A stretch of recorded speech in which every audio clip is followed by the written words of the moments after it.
Meet Santos. He may look like any other animated version of a human, but there's one big difference. Santos is being built from the inside out. He will eventually breathe, see, feel, and think as if he were real. He will be the most lifelike digital human yet. We want it to be as human can be inside a digital environment. Santos is the creation of the Virtual Soldier Research Program at the University of Iowa. The idea is to create a soldier so real that Army gear and equipment can be tested using Santos as the guinea pig. What was happening in Iraq is that as these Humvees encounter explosive devices, sometimes they flip over. And the problem was that the personnel couldn't get out of the vehicles. In this simulation, Santos solves the problem by first removing his vest, then his holster, in order to fit through the escape hatch. This is a demonstration, but the hope is that one day Santos will literally be able to figure out these strategies on his own. A virtual soldier with a virtual intelligence to match. Steve Beck is the senior project manager. He is an actual human body scan. For whatever reason, they scanned him. It could have been probably for the motion picture industry. It could have been for a game. For whatever reason, he was scanned, and he must have signed a release that said, you can go ahead and sell my wireframe mesh. This wireframe mesh is how Santos began about 2 years ago.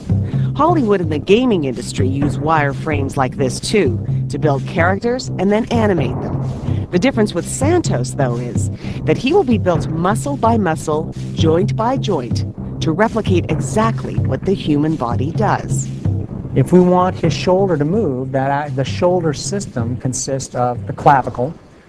There's also the humerus as it attaches to the scapula in the back. And so what we do is we create a series of joints, mathematical joints, that bind these polygons in such a way that we can move them. And then once we've done that, then what we can do is you can go in and you can actually take this skin and move it around.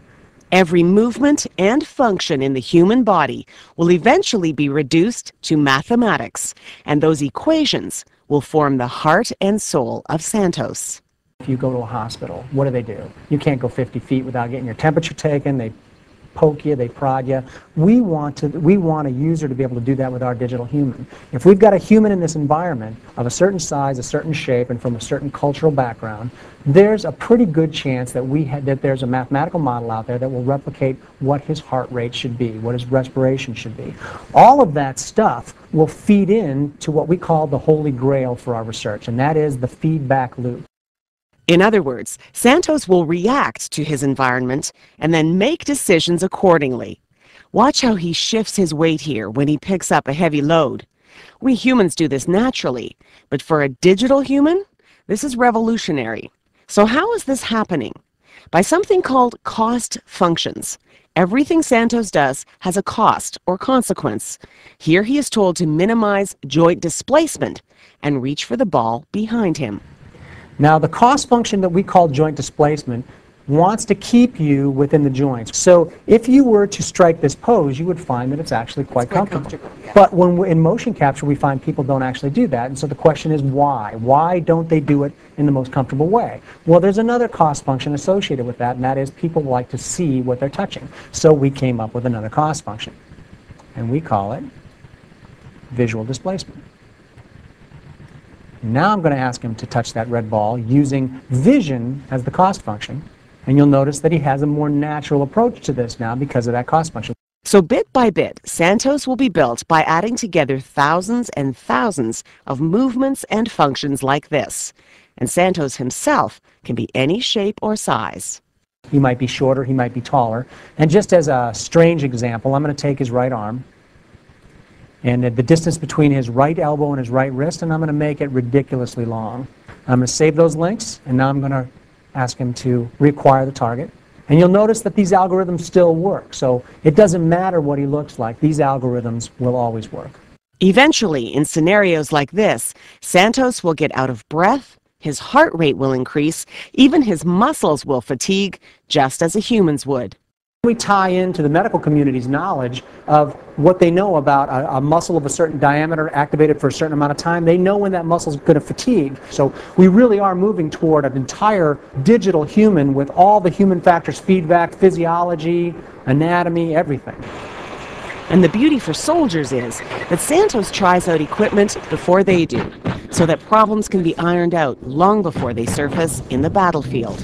We can suggest maybe a different location for a step, or you can imagine an algorithm that would evaluate the entire surface area of the tank with the goal of getting to the top of it and provide maybe a more optimal path for decreasing torque in all the joints. Ergonomics is one obvious use for Santos. In this Humvee, he can make sure all the knobs and gears are within easy reach. This is why car companies and manufacturers like Caterpillar are interested in how Santos works too. In fact, all Santos needs is a digital prototype of any kind, and in virtual reality, he can replicate how a human would use it. If you think all this is coming very close to virtual thinking, that's the whole idea. Our vision is if I were to create a console and ask you to sit down and analyze that, I wouldn't need to say, put your hand on the mouse, take your left finger, put it here, look at the computer screen. You just do all that because it's natural. That's where we want to go. That requires cognition. And that really is creating a human in a virtual life form.